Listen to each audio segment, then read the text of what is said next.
मोदी जी ने किया है तो कुछ सोच कर ही किया होगा। अरे भाई मास्टर स्ट्रोक है, मास्टर स्ट्रोक। बड़ा फैसला लिया है मोदी जी ने। भाजपा शायद विश्व की एकमात्र ऐसी पार्टी है जो अपने कोर वोटर्स को छोड़कर उस वर्ग को अपील करने में लगी है जो अपील करने के उपरांत भी भाजपा को वोट नहीं करेगा। और इसका हो सकता है एकमात्र कारण ये हो कि कोर वोटर्स के पास आखिर विकल्प भी क्या है। मोदी जी ने क्षमा याचना करते हुए तीनों कृषि कानूनों को वापस ले लिया और सोचा चल अपने वालों को तो समझा ही लेंगे, परंतु अभी पंजाब में पॉलिटिकल माइलेज लेने का प्रयास करते हैं। अब इस सब के बीच में लोगों ने राहुल गांधी को ही विजनरी बताना शुरू कर दिया। 2-4 लोगों के प्राण तो ये सुनकर ही निकल गए कि राहुल गांधी जी विजनरी हैं। तो चलिए जानेंगे कि ये कानून क्यों वापस लिए गए, अब आगे का रास्ता क्या रहेगा। साथ ही इस प्रकार से भीड़ तंत्र के सामने जब पाकिस्तानी सरकार ने घुटने टेके थे तब क्या हुआ था और अब क्या हो सकता है, और सबसे महत्वपूर्ण क्या ये निर्णय नेशनल इंटरेस्ट में लिए गए, प्रूफ के साथ आपको बताएंगे। आप हमारे साथ बने रहिए, देखते रहिए आज की ताज़ा खबर।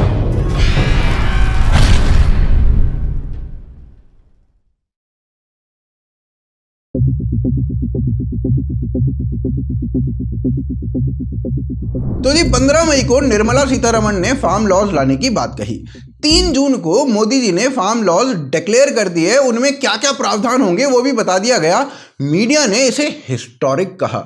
इकोनॉमिस्ट से लेकर IMF तक सभी ने इन किसान बिलों को ऐतिहासिक ठहराया और कहा ये बिल किसानों के लिए अति आवश्यक है। टिकैत ने खुद ने कहा हमारी यानी किसानों की वर्षों की मांग पूरी हुई, और सच में हुआ भी कुछ ऐसा ही था।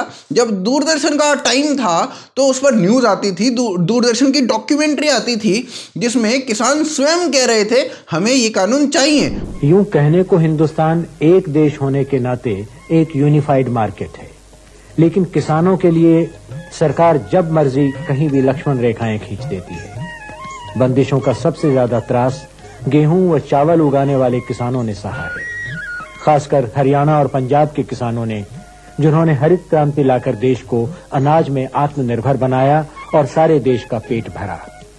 इन्हें अपनी ही फसल अपने मनपसंद ग्राहक को बेचने की आजादी नहीं रही है। देश के किसी अन्य प्रांत में तो क्या अपना उगाया अनाज अपनी तहसील या लोकल मंडी में प्राइवेट ट्रेडर्स को देने पर भी कड़ी मनाहियां रही हैं।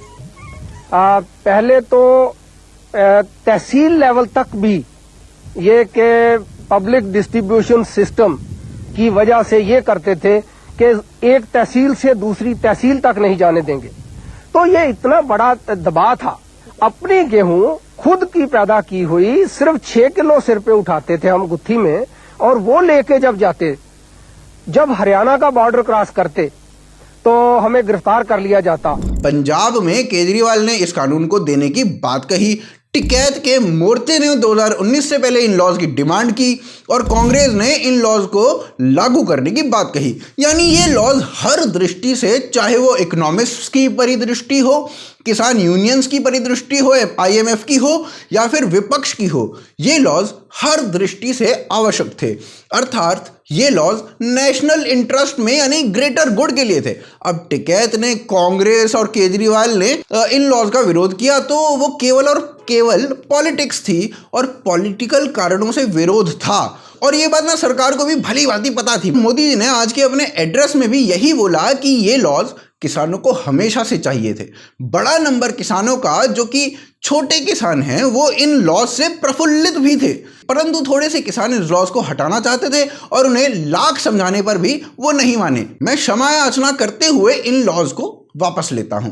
तो मोदी जी, आप थोड़े से लोगों के हिसाब से कार्य करोगे या फिर लार्जर इंटरेस्ट देखोगे? यदि ये लॉज सभी के हिसाब से नेशनल इंटरेस्ट और फार्मर इंटरेस्ट में थे तो थोड़े से लोगों का दबाव आप पर क्यों? ये किस तरीके का मास्टर स्ट्रोक खेल रहे हो भाई? आप ही ने इन्हें आंदोलनजीवी कहा था।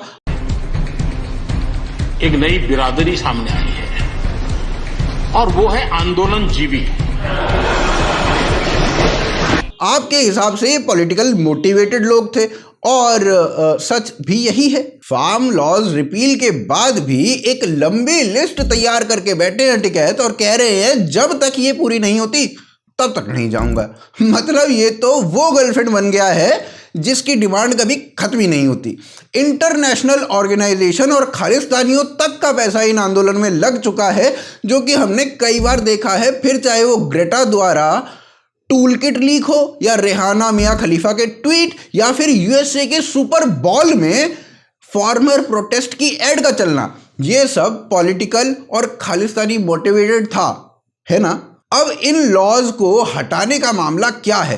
क्या ये नेशनल इंटरेस्ट में है या पूर्णतः पॉलिटिकल? यदि पूर्णतः पॉलिटिकल है तो आप में और उन लोगों में अंतर ही क्या बचा जो पॉलिटिकल मोटिवेशन के कारण इसका विरोध कर रहे थे?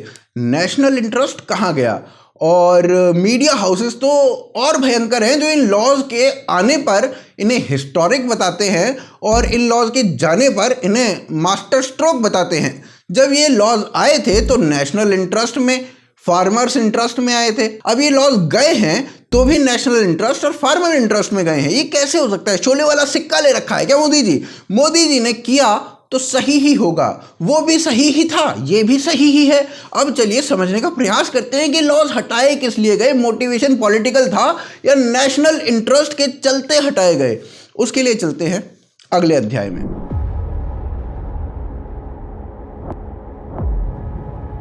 तो जी क्या ये नेशनल इंटरेस्ट में था? तो आपको बता दें कि इन लॉज के अगेंस्ट ना सुप्रीम कोर्ट में ऑलरेडी एक केस चल रहा था। सुप्रीम कोर्ट ने 3 लोगों की एक समिति बनाई थी जिसे जांच करनी थी कि क्या ये कानून सही है या नहीं। उस समिति ने जांच करके अपनी एक रिपोर्ट पेश कर दी और उस रिपोर्ट को पढ़े जाने से पहले मोदी जी ने इन कानूनों को वापस लेने का निर्णय ले लिया।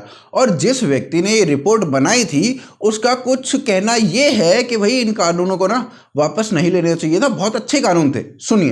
ये बहुत ही दुर्भाग्यपूर्ण बात है कि किसानों के हित में कुछ सुधार किए गए थे, लेकिन आंदोलनकारी किसानों के दबाव के सामने सरकार झुक गई है, घुटने टेके हैं और ये कानून वापस लिए गए हैं। बहुत ही किसानों के लिए हानिकारक बात हुई है। हम ये चाहते हैं कि हमारी कमेटी ने जो रिपोर्ट सुप्रीम कोर्ट को दी थी उसको देखा तक नहीं, उसकी चर्चा भी हुई नहीं। अगर उस पर चर्चा हुई तो जो भी खामियां इन 3 कानूनों में थी उनको सुधार के नए तरीके से कानून अगर आते तो देश का भला होता, किसानों का भला होता। अब जानते हैं पॉलिटिकल मोटिवेशन के बारे में। अमरिंदर सिंह कांग्रेस पार्टी की ओर से चुनाव लड़े और कांग्रेस पार्टी में गांधी परिवार और सिद्धू से लड़े। अब दिन महीने वर्ष बीते तो इन्हें लगा कि इनका ह्यूमिलिएशन किया जा रहा है कांग्रेस पार्टी में, और 18 सितंबर 2021 को इन्होंने अनाउंस कर दिया कि नहीं, अब और अपमान नहीं सहा जाएगा। तो इन्होंने कांग्रेस छोड़ने का मन बना लिया। आम आदमी पार्टी को ये अभी तक गालियां ही देते रहे, तो भाई अमरिंदर सिंह जो थे आम आदमी पार्टी ज्वाइन कर नहीं सकते थे। भाजपा से इनके विचार मिलते थे, लेकिन भाजपा में ये इसलिए नहीं आ सकते थे क्योंकि आयु का इशू था। मोदी जी ने खुद ने कहा था कि 75 वर्ष के उपरांत किसी को पद की लालसा नहीं करनी चाहिए। तो अमरिंदर सिंह 79 वर्षीय भाजपा में आ नहीं सकते थे। आप में जाएंगे नहीं, कांग्रेस से निकाल दिए गए और 1 महीने के मंथन के उपरांत इन्होंने डिक्लेयर किया कि मैं अपनी पार्टी बनाऊंगा। 18 अक्टूबर को बताया गया कि मुझे भाजपा से गठजोड़ करने में कोई आपत्ति नहीं है, बस भाजपा किसान आंदोलन को कुछ भी करके शांत करे, कोई सॉल्यूशन निकाले। अब सॉल्यूशन क्या था?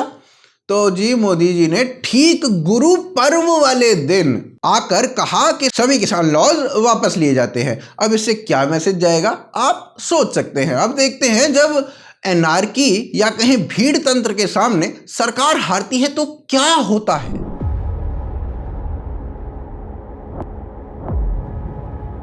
आपको स्मरण होगा कि फ्रांस में कुछ कार्टून बने थे, उस पर फ्रेंच प्रेसिडेंट के कुछ बयान आए थे और उन बयानों के अगेंस्ट पाकिस्तान सबसे आगे खड़ा था। पाकिस्तान से फ्रांस के एम्बेसडर को बाहर निकालने की बातें चली और तहरीके लबाक पाकिस्तान नामक एक पार्टी जिस पर टेरर एक्टिविटी करने, सैकड़ों लोगों को मारने का आरोप है, उसने इस डिमांड को एग्रेसिवली उठाया। पाकिस्तान सरकार ने उन्हें टालने के लिए कहा कि ठीक है, फ्रेंच एम्बेसडर को फरवरी तक भगा देंगे। फिर फरवरी आया तो कहा चलो अप्रैल तक का समय दो, भगा देंगे।